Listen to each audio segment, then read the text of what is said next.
Now looking into the video frames that are in the fragments. We have iframe for intra-coded frame.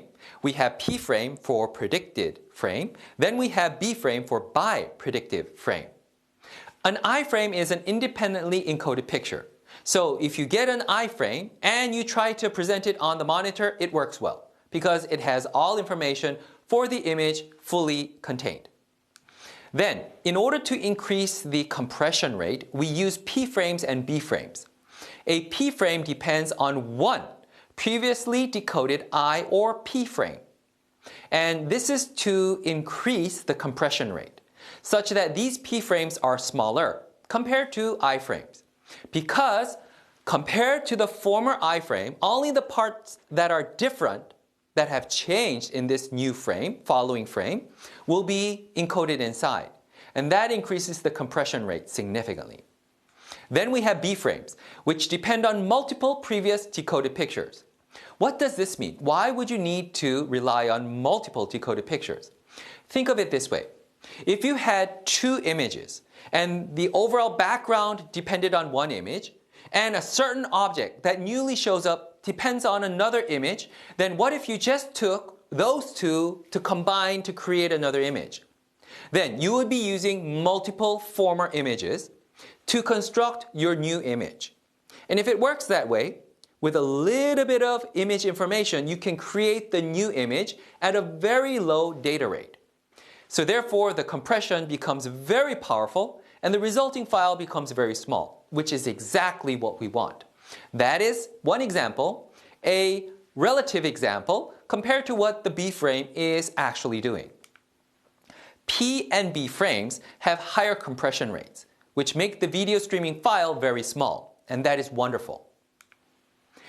This encodes the motion compensated differences, which is the relative information only, of other frames. And that is how it gets to make these frames so small, such that the compression rate is very high. This provides advantages in when you save a video file on your device, it takes just very little space.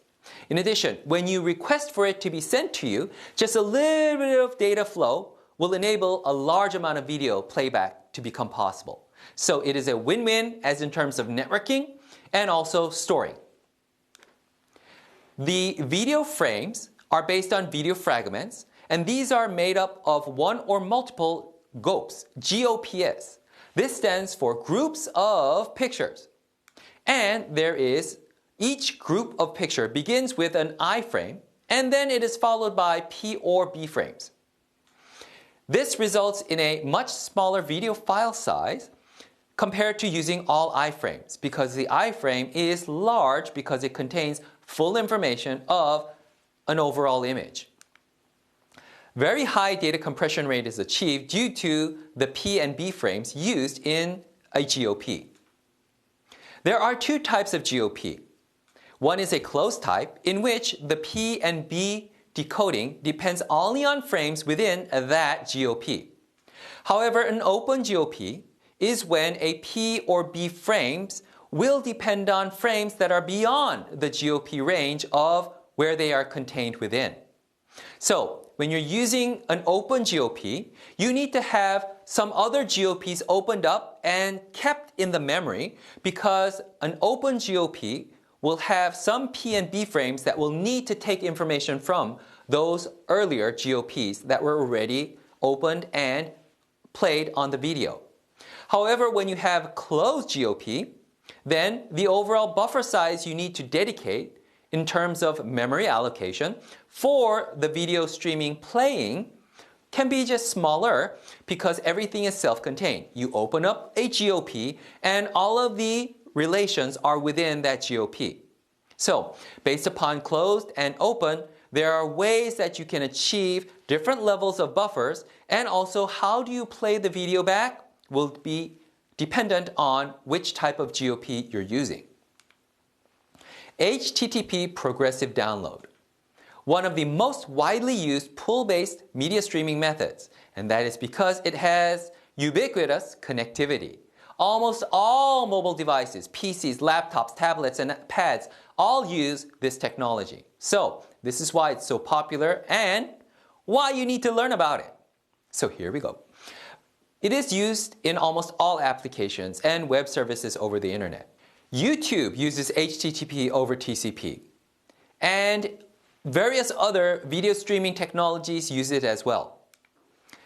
TCP supports recovery of errors, reordering of data segments, and erroneous and lost packets are recovered by the TCP. YouTube needs to provide adaptive transmission control to avoid video stalling, and that is exactly what MPEG- does. Pool-based media streaming based upon HTTP, this is the most common protocol that is used for video service delivery and various media streaming delivery. The media client is the active entity that requests content from the media server.